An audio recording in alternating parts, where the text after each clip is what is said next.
Balkrin. I hope you're all enjoying your Saturdays. Folks, just a friendly reminder, check me out at openmindspodcast.com. I'm in the pursuit of all things truthful and acknowledging my bias, which is something I'm going to chat about today in my live stream. So if you haven't already, subscribe to me on TikTok at my full name, Christopher Balkrin, Balkaran, as well subscribe to my my weekly blog, Curious Mondays, this week's blog. I'm sure you're going to enjoy because I decide to be super humble in it. And I talk specifically about my own bias and what I experienced this week. So I'd love to know what all of you think. So subscribe to my blog if you haven't already, Curious Mondays. And if you are on TikTok, definitely subscribe to me at Christopher Balkrin. I'm trying to hit 1,000 subscribers on TikTok, so I'm hoping that you can help get me there. Folks, I want to begin on a couple things. The first is something that I came across in a podcast. So I was going through Spotify and I found a podcast with Jordan Peterson and Brett Weinstein and Heather Haying. Now, I personally think that often when I listen to Jordan Peterson and Brett Weinstein go on, it's kind of like thought experiments to such a great degree that I lose interest and I lose thought in what they're saying and what they're doing. But this one was really interesting because it sparked something inside me about what I've been put out there when it comes to what we need to do for international students and newcomers to Canada.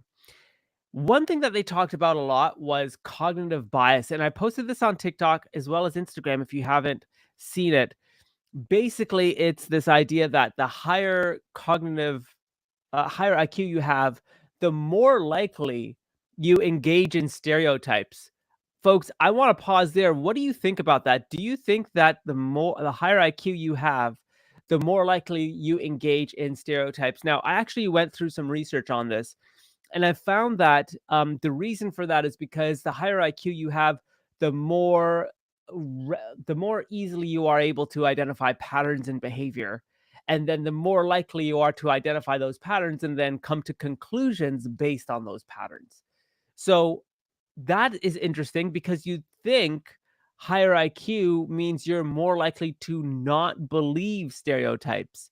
You're more likely to just kind of engage in the conversation and correct someone when they engage in stereotypical comments, attributes, etc. But the opposite is true. The higher IQ you have, the more likely you are to engage and believe in stereotypes. I'm going to pause there, folks. Let me know what you think about that. I see a comment on Instagram from Knife Gun saying it's probably true based on pattern recognition. But also, research does go on to say that you're also more likely to unlearn patterns as a result of a higher IQ as well. So I guess there's hope.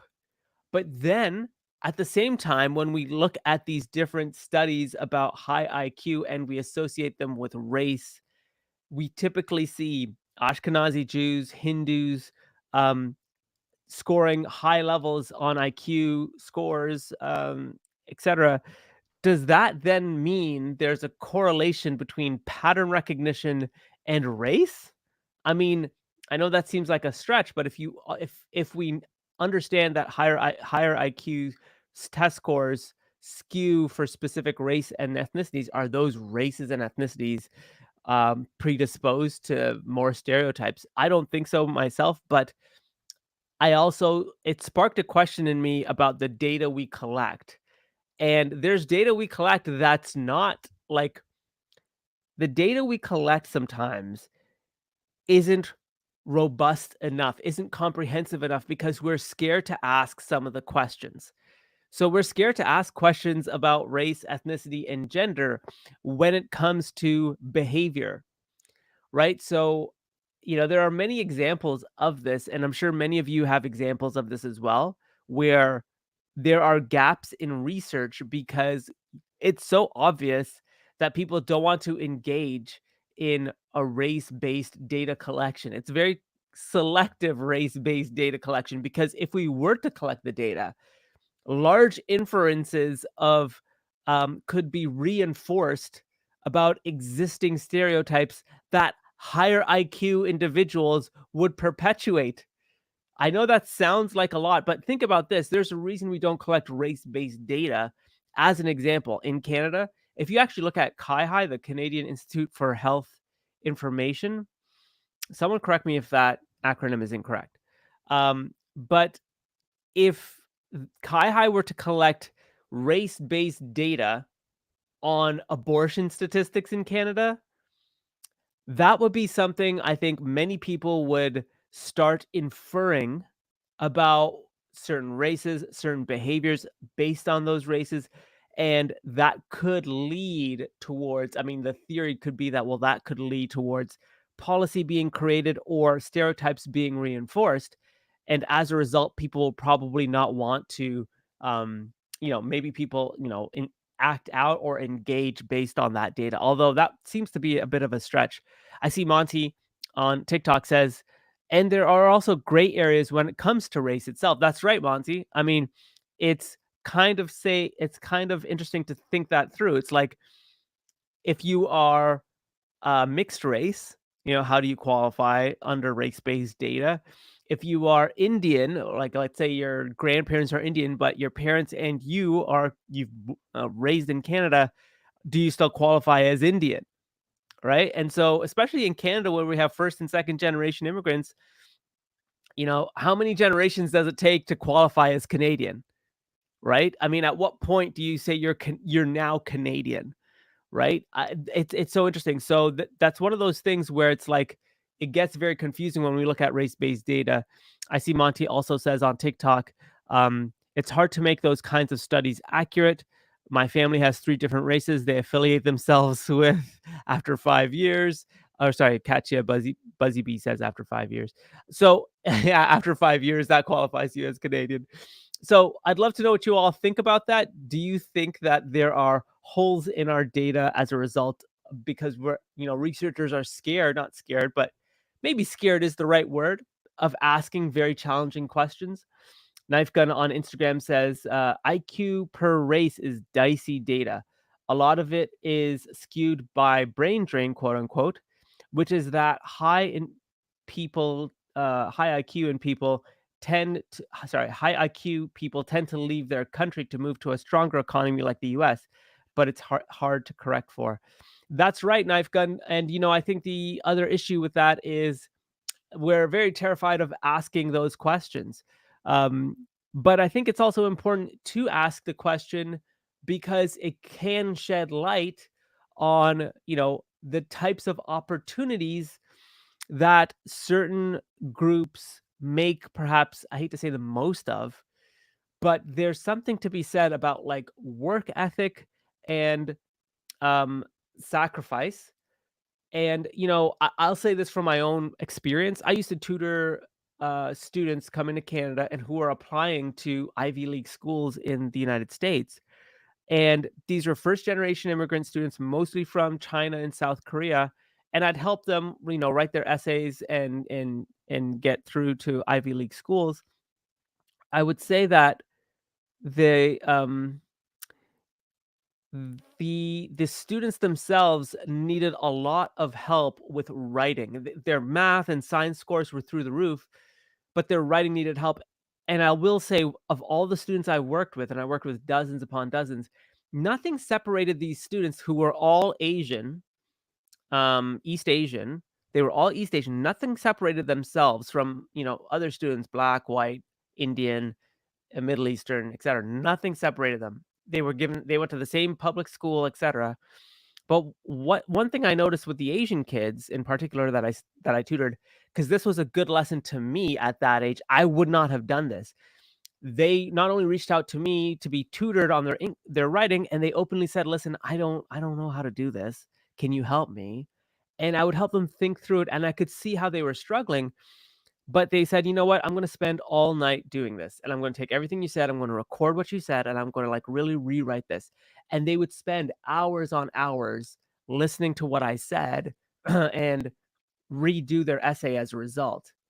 And so that by its nature, when we start seeing like, oh, there's all these Asian students in university, et cetera, it's like it's easy to make the inference that it's because they're Asian and say, well, oh, well, Asians score well, or Jews score well, or Indians score well. But that's the cognitive bias. To me, what I see is there's a work ethic that's maybe more evident in those societies, in those cultures. I'm not sure, but like there is a work ethic. These students are not smarter than non-Asian students. There's something to be said about an ethic or an internalization of their weaknesses and willingness to correct those weaknesses. Now, I will say that that's not necessarily a work ethic thing. It could just be that their mentality is very much like books equals good grades. So the more hours I spend on this equals better grades, etc. That doesn't necessarily translate well to a well-rounded social experience. But so that's why IQ tests are kind of like they're not a good marker of intelligence. They're a good marker of how well you're able to take data in and regurgitate that data, but it's not an accurate marker at all of, um, you know, how good a well-rounded student you would be to Harvard or to Yale, et cetera. In fact, that was something that I constantly have to coach these students on is you have to think about not just how, these students will get 94 in math and science. Like, that's great. You got through the door on your scores, but now Harvard is asking, like, how are you going to add to the student body, right? Like, what are you doing? Extracurricular, yes, you're volunteering, et cetera, but like, what is that je ne sais quoi that you're adding to the student body? And it's okay to not know that, but that's the question that many times in those essays they're asking. And I think that lends itself in some way to like I don't know, the students thinking a bit more holistically about their application and not just their marks. Anyways, long rant, but basically race-based data. Thank you, Monty, for that comment. But race-based data gets hard to make inferences because there's so many factors that go into it as well. I'm gonna pause there because I know I've been rambling for a while. So let me just see what folks are saying. Monty says, I think the fear of asking questions has to do with the fear of the findings as well. Very interesting. I'd love to know what you think about that. The fear of asking questions on race-based data is also the fear of the findings. Now, question for all of you, is there a real fear, do you think, of the findings that we're seeing as a result of race-based data? Let me know what you think. Drop a comment in the comments below, and I will definitely reply to them. Um, you could look at the types of crimes in a city and find that majority of them are committed by a specific race. Excuse me. And then you say to yourself, "Oh man, like, are we concerned as a society that this one race is committing 90% of crime?" Um, and I think that, hmm, I think the challenge with Okay, so I think here's the challenge. I think the challenge is that if we don't ask the question, we're doing a grave injustice to communities that actually do need some form of outreach, support, or help when it comes to integrating into society and being productive members of society. Because let's face it, there are specific groups in society based on a whole host of factors that may be more prone to crime than other groups. That's just not my opinion. That if you look at the race-based data, it's there. So if we don't collect that data and we don't make the inference, then we're denying groups that ability to provide them, research or social programs, etc. And this is not unlike other programs that exist today on the basis of a race, ethnicity, gender, etc. Right now, the government funds all types of programs on the basis of race, ethnicity, gender. I'm certain that there should be other programs for groups who are committing, crimes, etc., on the basis of that. Knife Gun says, I don't think there's a fear in the findings. I think it's that the researchers will be called racist. I'd love to know what you think. Knife Gun says it's not a fear of the findings, but a fear of the researchers being called racist. Um, let's see what folks are saying. Monty says example prevalence of certain diseases could potentially indicate biological differences. Um, Katya Buzzy Bee says my Chinese friends say the motivation wines after winds down after a couple of generations after immigration. Uh, if they can't Warren says if they can't communicate correctly, it doesn't matter how smart they are. Sorry, folks, I'm just getting caught up on the comments. Interpretation of the findings. It's the same thing. Katya Buzzy Bee says it's the same thing with gender studies. If you find men are better in blank, then you'll never publish it. Okay, I see. Right. So if you find that men are better in some areas, you'll never publish it. Again, that makes sense because that's in keeping with, the kind of like theories and the liberal progressive views that this current government is promoting. Okay, so we recognize that it's important to collect the data. Our concern is the interpretation of the data. Okay, so let's be clear. If we are collecting race-based data and the inferences that we need to figure out which communities are struggling with high levels of crime committed to just broader society, then I think that there's merit in doing so.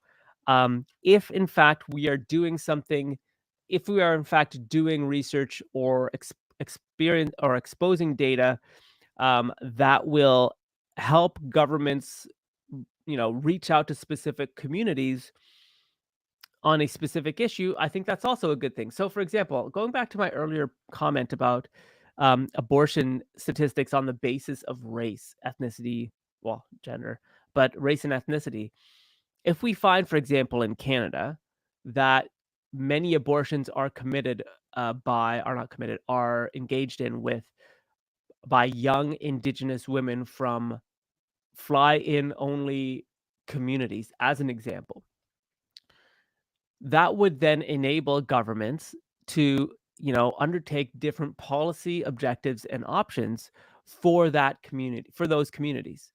And so it's not just, I think that the fear is that this will shame Indigenous women. This will shame on reserve Indigenous women. And therefore, people will be like, oh, you're just flying down to the city for your abortion. Like, there's the idea that this will enable racist acts towards Indigenous women.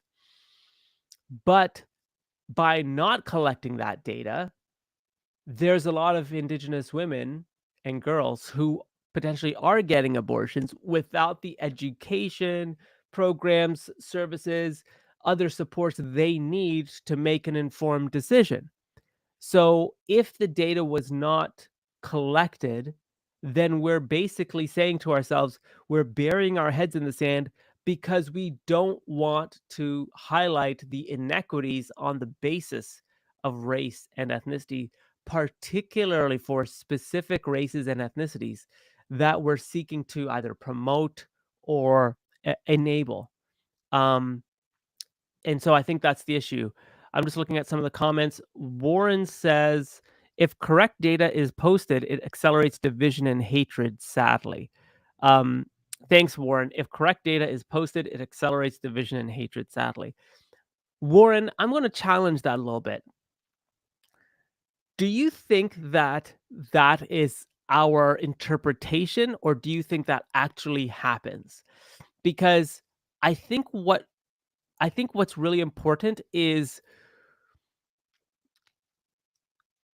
us being presented with the data that we can then infer on and use that to help, governments and others make better informed decisions. Huck says, my mic's not working. Huck, this is actually for YouTube and Instagram. I'm trying to get to 1,000 subscribers here on TikTok, folks. So if you haven't already, definitely subscribe. That way this can connect with my mic and I could do it behind my computer instead of like I've got my camera here and my computer here. So if you haven't already, subscribe to me on TikTok at Christopher Balgren. Let's see. Let's see what folks are saying. Monty says another question to ask is, would the consequences of not collecting the data be greater than said problems? Okay, Monty, that's a great question. Man, I love these questions. This is great. Would the consequences of not collecting the data be greater than said problem? Okay, so let's take that same example that I've just used. In this case, we're finding that, again, total hypothesis, but I think it's important that we kind of play this out. Hypothesis is on reserve Indigenous girls, young girls, fly into Toronto and other cities to access abortion. And because of that action, maybe our abortion statistics are higher. And let's say of the 100,000 abortions that Canada has, that CIHI collects nationally, let's just say hypothetically, if we were to collect race-based data, 60 to 70% total hypothesis are fly in only on reserve Indigenous women. Okay, so so if that's the hypothesis, what's the consequences of not collecting that data, and is that greater than the said problem? So the consequences of not collecting that data are a couple. One, the government has no way of reaching out to young Indigenous on reserve women. Say, for example, where the government says, maybe more education and awareness is needed on abortion, birth control, um, psychological supports, mental health, etc., emotional health, all those things, like a whole network of supports is being missed for an entire population, right? So the negative consequence there is, I don't know, repeat abortions coming back in, but also the long-term impact to the mental, emotional stability of the young girl or woman who then goes back to the res, doesn't, get the services that she needs, and continues to live her life not knowing the emotional, mental trauma. Now, some would consider that to be a very high price to pay for not collecting that data. Others would say, well, hang on, that's your decision and you are entitled to make that decision. And who am I to say that that's incorrect? You have, as an individual with rights and freedoms, you can come down and you can get your abortion at any point. So again, I guess it's more of a moral, ethical determination of whether or not those consequences matter. I think the other, so definitely, so that is one consequence of not collecting the data. I think the other consequence of not collecting the data is, when you really think about abortion protests, do you think they could be more nuanced if, in fact, we collected race-based data? Again, going back to my example of Indigenous on reserve women, let's say hypothetically engaging in the most abortions, right? Then you think about protests. Let's say a politician comes along and says, "You know what? We're going to eliminate second and third trimester abortions from the public funding," right? Like that's going to be privately funded. The government's no longer going to fund that. Okay, we can imagine there's a lot of protests towards that. In the event where we're not collecting race-based data, protests themselves may not be as nuanced. Maybe protesters would say, this has a disproportionate impact on Indigenous girls and women who are already having issues accessing healthcare, on fertility, et cetera, et cetera. So as a result, protests may say, hey, you should still keep abortion accessible specifically for vulnerable groups who need access to abortion because they don't have those facilities closer to their homes. They have to spend money, come down to the city, et cetera, et cetera, et cetera.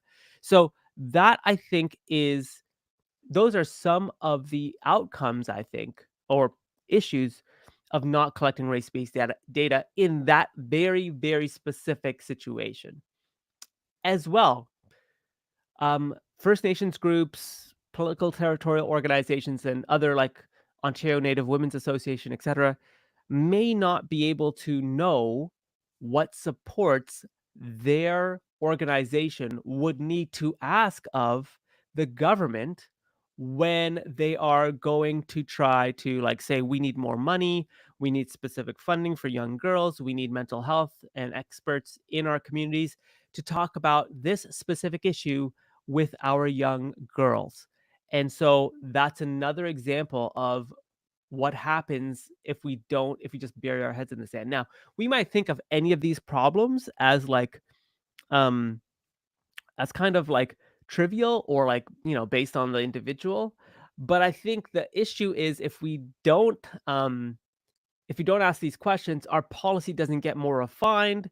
And as a result, there's going to be a lot of people who will literally just continue doing this without the policy being reflective of their community and what they're going through. Okay, I've spoken for a while. I'm going to scroll through the comments. Knife Gun says on Instagram, I agree with Warren. Warren on TikTok, you're getting some love here on Insta. So, folks, if you're on TikTok, follow me on Insta. My Insta is at Open Minds Pod, OPENMINDSPOD. Knife Gun says, I agree with Warren. The average person simply isn't mature enough for this kind of conversation. I know many people who would already be calling this conversation racist. It's true, Knife Gun, and that's part of the issue, I think. Okay, so Monty, I love your question there. Let me just make sure that we are. Thank you, Katya, for the love. I love this. This is awesome. Thank you for gifting me on on TikTok. That's great. Warren says the data is collected, but it is not reported accurately. That's true. Monty says infinite number of consequences. Warren says that's not correct, sir. Warren, I don't remember what I said, but let me know what you think. Monty says not just that, higher abortion is correlated with a number of things, right? Anxiety, stress, etc. Depression. People don't talk about depression as much. Monty says no, asking the question may lead to not helping these communities. Again, hypothesizing. Sorry, not asking the question may lead to not helping these communities. That's correct. Folks, if you haven't already, again, subscribe to me on TikTok at Christopher Balker. I'm trying to hit 1,000. Subscribe to my podcast at Open Minds with Christopher Balgren. Asking these questions are so important, and I think we need to do more of it.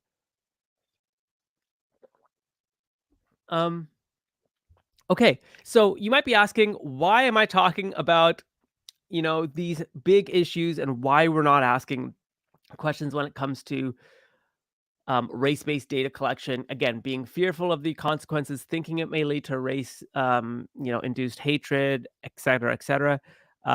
Hey, Native Warrior, nice for you to join. We just were talking about abortion, but we're going to kind of shift gears a little bit. So it's about collecting the data and being fearless in collecting the data. In fact, there's something to be said about confident humility. And I think there's something to be said about that because I feel like there are questions that not only our researchers are not asking, but we as a society are not asking because of how we may be perceived. And to Knife Gun's point, who said on Instagram, I know many people who would already be calling this conversation racist. And it's too bad because there's something to be said about one thing that I saw on a recent Jordan Peterson podcast with Brett Weinstein. It was a conversation about cognitive bias and being very secure in your view once you have matured from novice to amateur in your understanding of an issue.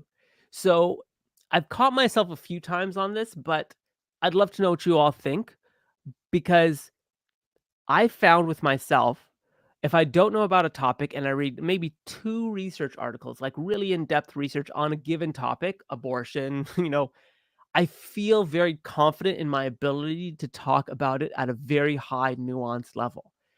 Not, disguising the fact that I've only read 2 articles about it. And so this is something that Brett Weinstein talks about himself, where he says it's when you go from novice to amateur is when you create the most cognitive bias because you feel you can stand on your opinion. But the better thing to do in those moments is to lean into, engaging with groups that disagree wholeheartedly with the 2 or 3 articles that you've talked about. And I think that, I'd love to know what you think. Monty, I see in all caps, says, I watched it. Amazing insight from Brett Weinstein. Let me know what you think. If you watched that as well, if you listened to it, let me know what you think.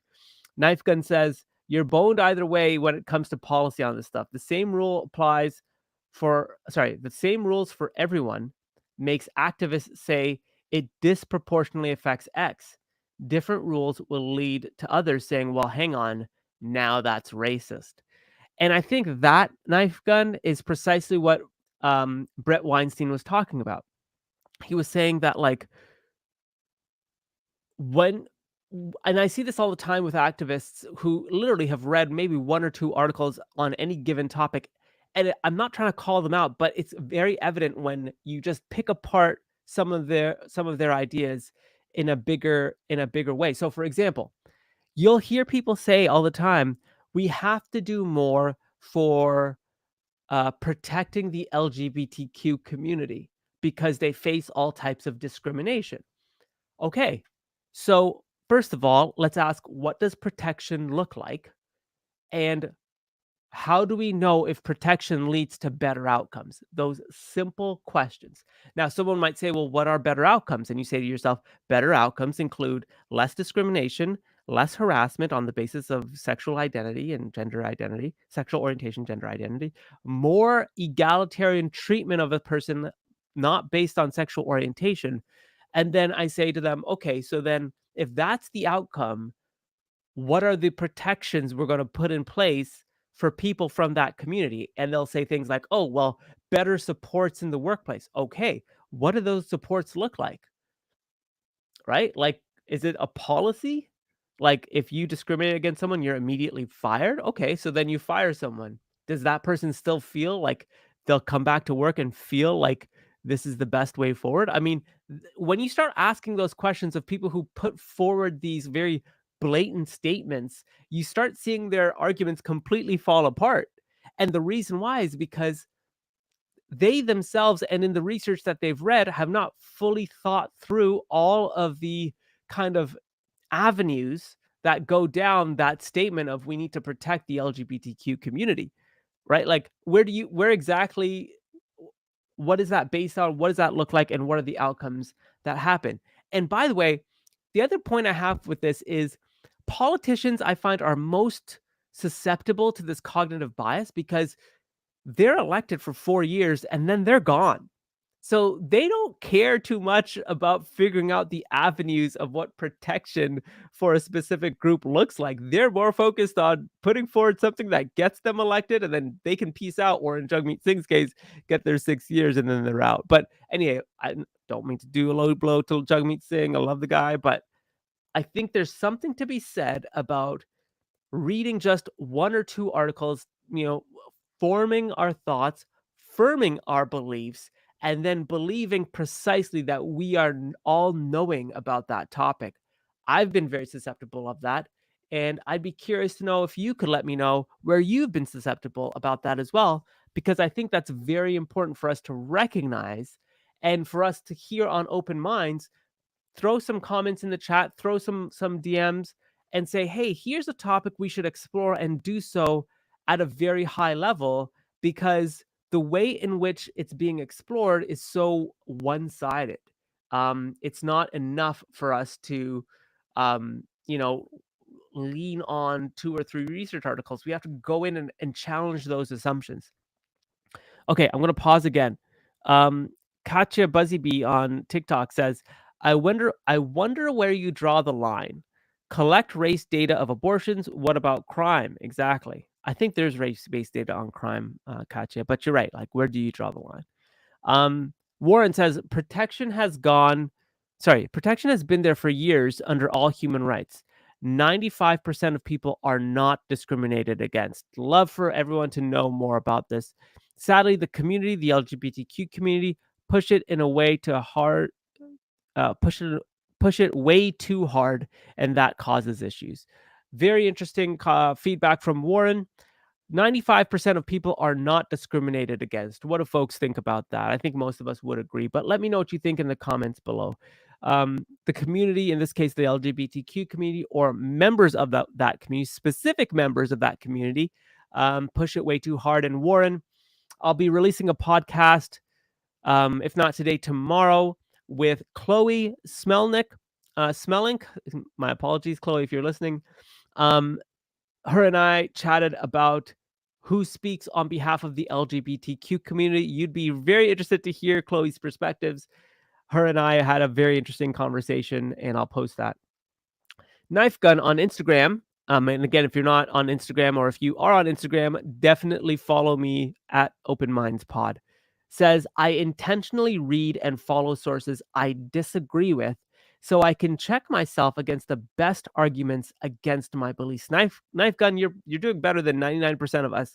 But I'd love to know what everyone thinks here. Knife Gun, again, I'm going to read that again. I think everyone needs to hear that. I intentionally read and follow sources I disagree with so I can check myself against the best arguments against my beliefs. And I think this is the issue, Knife Gun? I think when you turn on the news, if it's Fox or CNN, you're not getting the best arguments. You're getting members of Republicans or liberals that are jockeying for position, and the more outrageous their comments, the more likes and views and clicks they'll get, right? So it's a game they're both playing, and they're wrapping people into that game.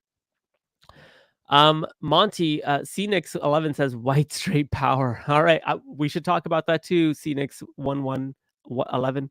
Monty, thanks so much for being so active, Monty. But Monty says, to me, that's a consequence of not engaging in discussions. I think that's to our earlier conversation on LGBTQ groups screaming at each other without listening.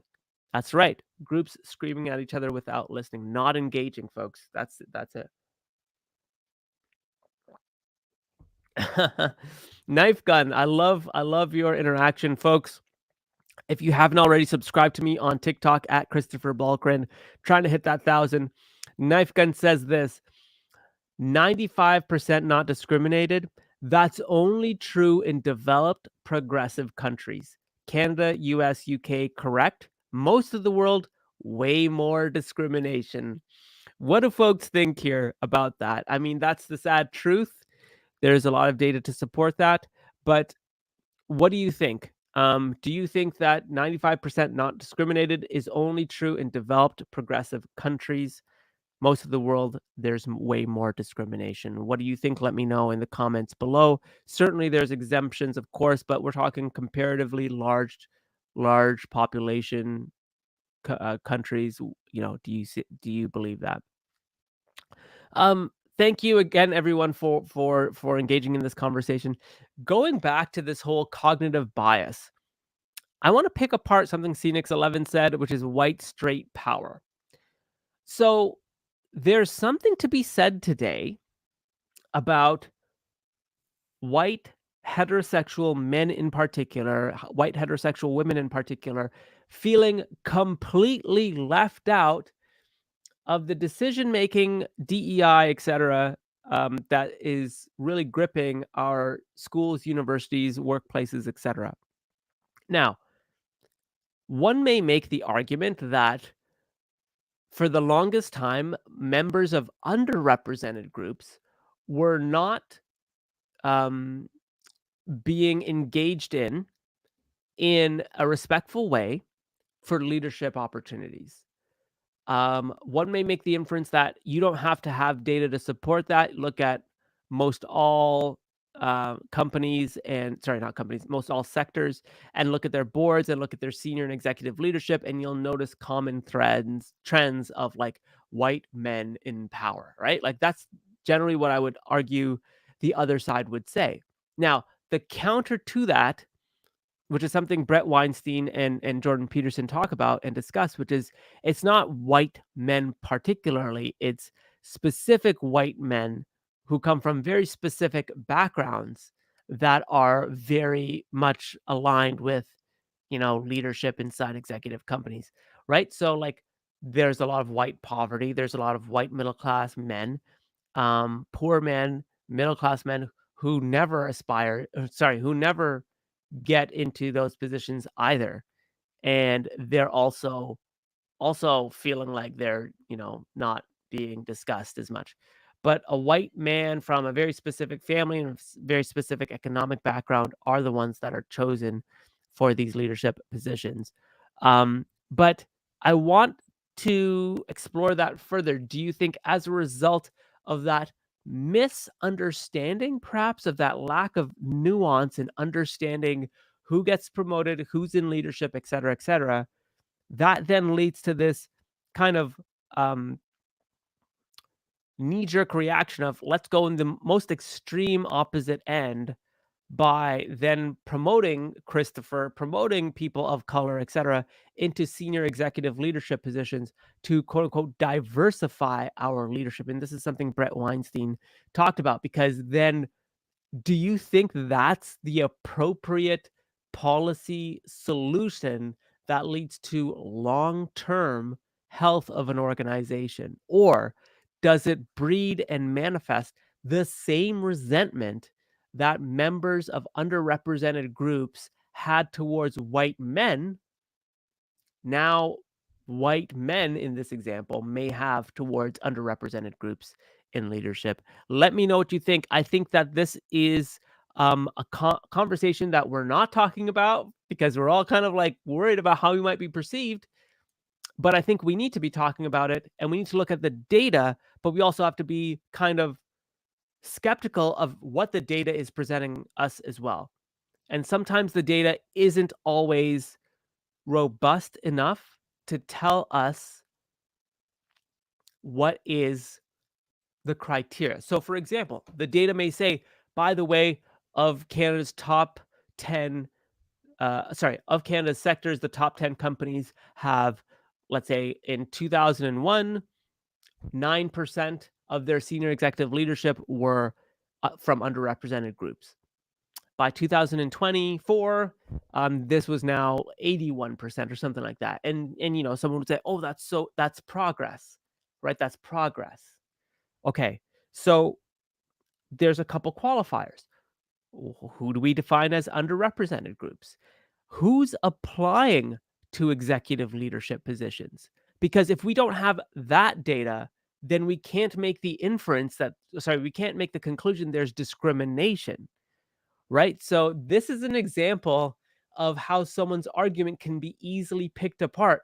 If you don't have the data in 2001 to show that underrepresented groups were applying and not getting executive leadership positions, you cannot then say that in 2024 that's progress. We don't know if that's progress. It could be that underrepresented groups did not see themselves in executive leadership, therefore did not apply.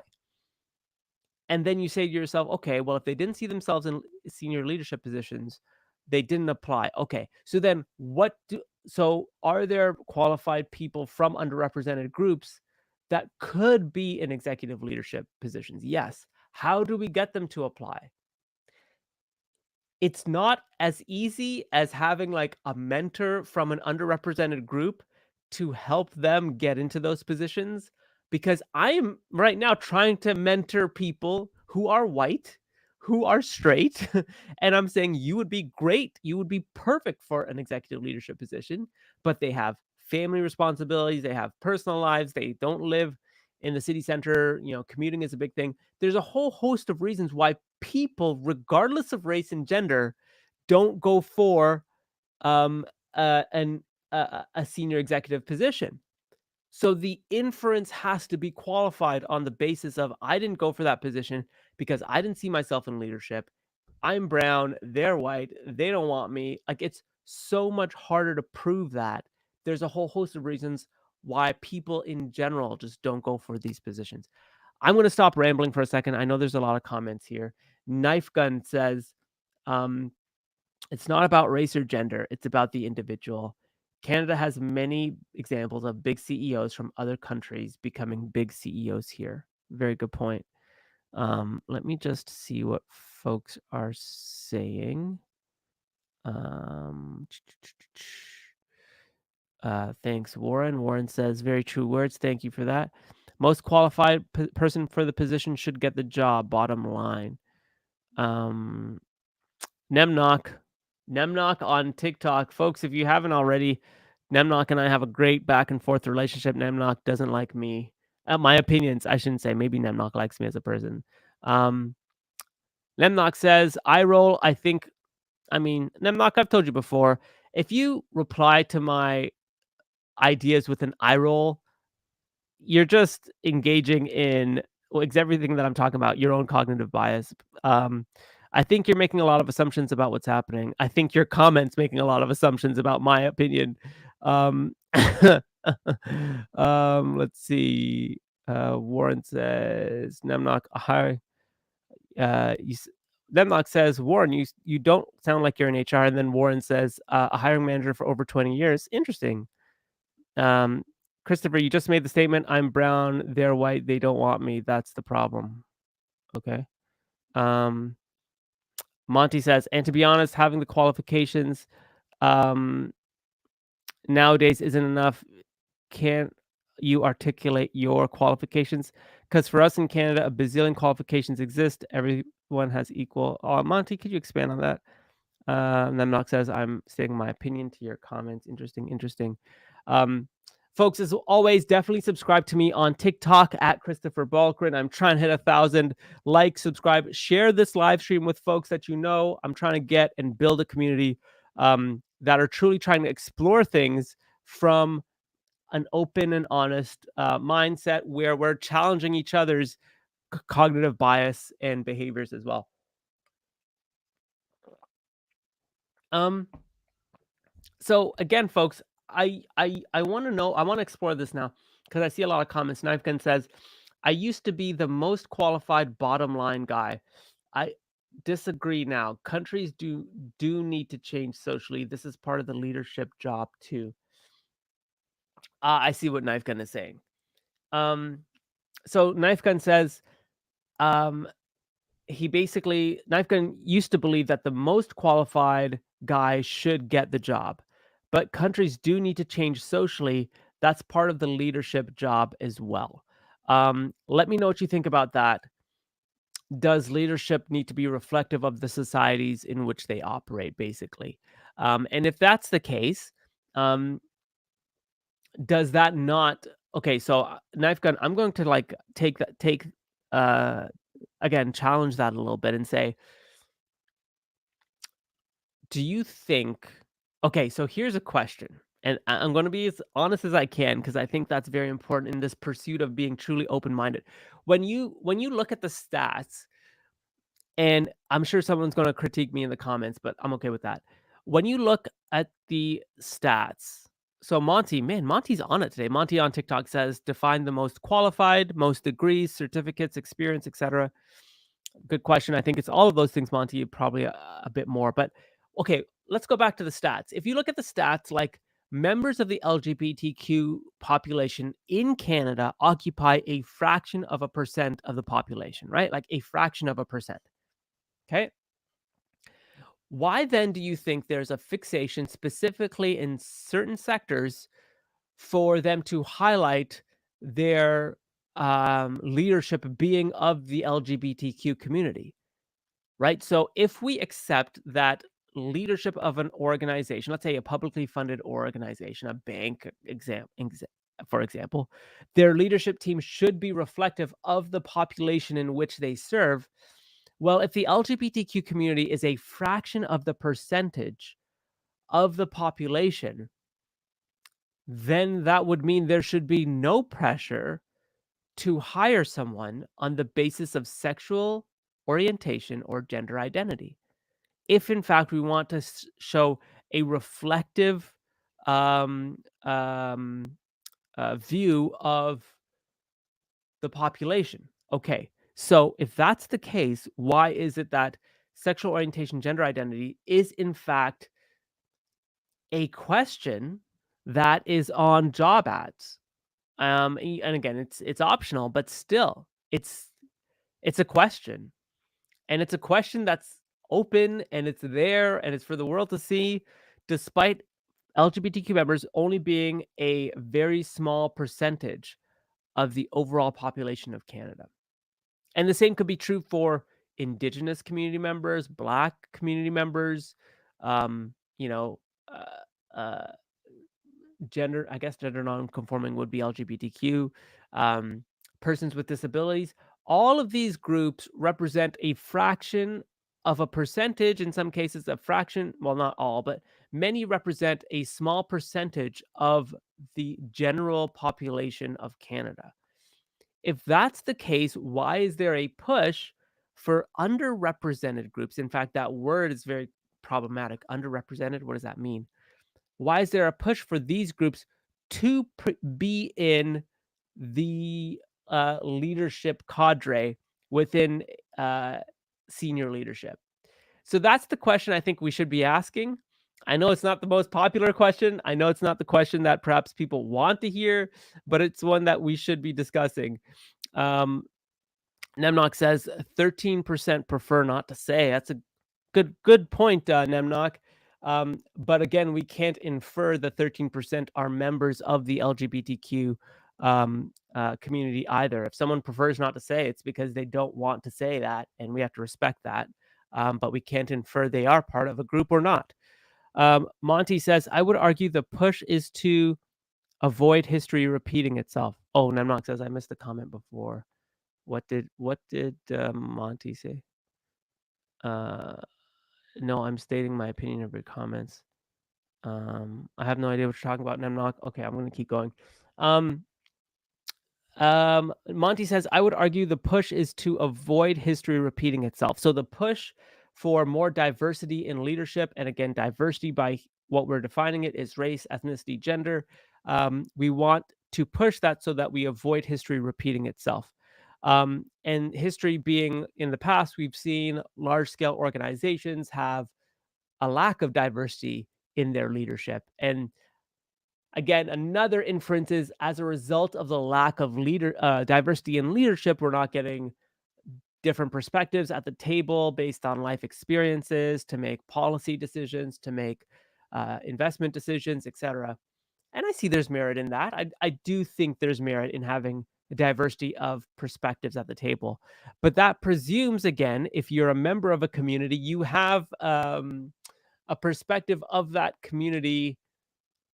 Man, that this is where it gets dicey. So, for example, if I'm white and I'm like a CEO of a bank, and I'm like, man, Christopher's been senior manager forever.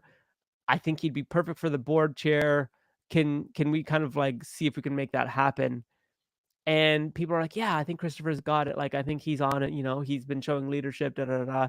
And he's brown. He's from an underrepresented community. So he's definitely going to provide a different perspective based on his upbringing that he doesn't even know that he's going to provide. That right there is a major assumption on the basis of someone's um, race, ethnicity being that factors into their opinion, right? So, for example, when I'm at work, the last thing I'm thinking about is that I'm brown and I'm from an underrepresented, however we want to determine that group. That's literally the last thing on my mind. Instead, I'm focused on the task that's in front of me, and what is the solution that I'm working towards, and where are there barriers, and how can I move through those barriers, and where am I finding challenges, and do I need to connect with my manager? Like, that's how I'm kind of developing at work. So it's kind of weird to say that Christopher would be great for a board position on the basis of his race because of the perspectives he's going to bring, when I don't bring a diverse perspective. I don't know, it's just so weird to say that on the basis of my race, I will bring a diverse perspective to a board.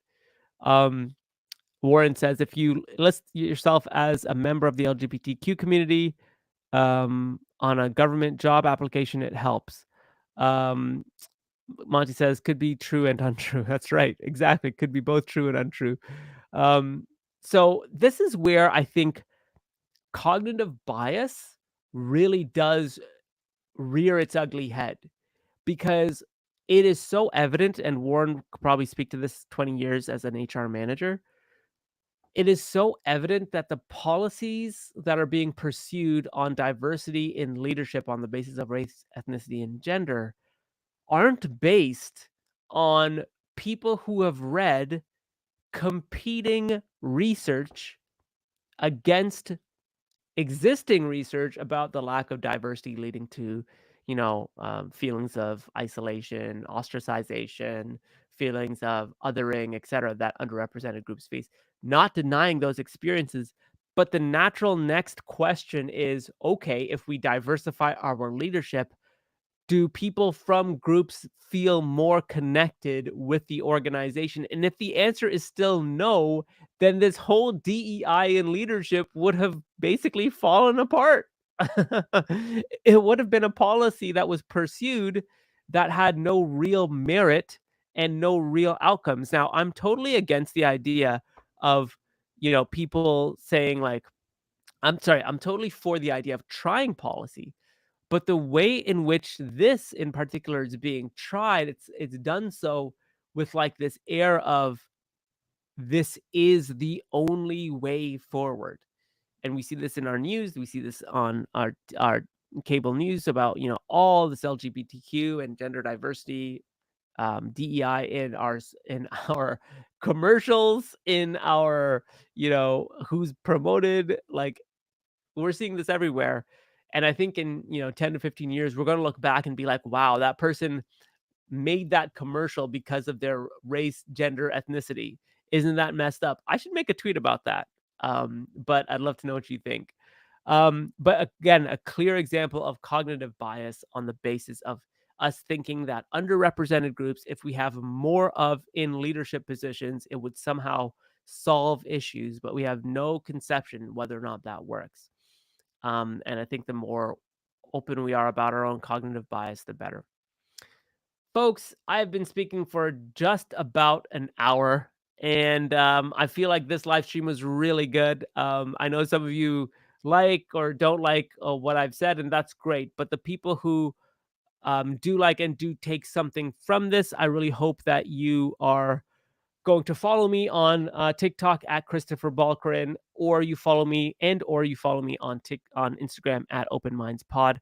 I think this is the best way to engage is by, again, creating and cultivating a community of like-minded people who are trying to challenge ourselves and each other on cognitive bias, including myself. So I want to say thank you so much for joining this live stream and another Open Minds live show. I actually might be live later this evening or even tomorrow, so tune in. Warren says, enjoyed the conversation. I think this is very important. And I'd love to know what all of you think about all of these topics. So if you haven't already, final push, definitely subscribe to me on TikTok at Christopher Balkarin. Knife Gun with the last comment that I'll read today says, our focus on demographic info is a problem because we don't focus on ideology. So we hire a Black, brown, Asian person, but they all think exactly the same. Love to know what you think about that. Let me know what you think about Knife Gun's comments. Knife Gun, you have been listening to all of this, so I really enjoyed your comments. And I would love for each and every one of you to reach out to me. I'd love to have you on the podcast and interview you and perhaps go back and forth on these topics. If you'd like to co-host a podcast as well, if you'd like to be a guest on a podcast, let me know. Reach out, DM me, subscribe, and we will definitely get that in the books. Thanks again, everyone. I really hope you enjoyed the rest of your Saturday, and I hope you enjoyed this conversation. Take care, everyone, and I will catch you in the next one.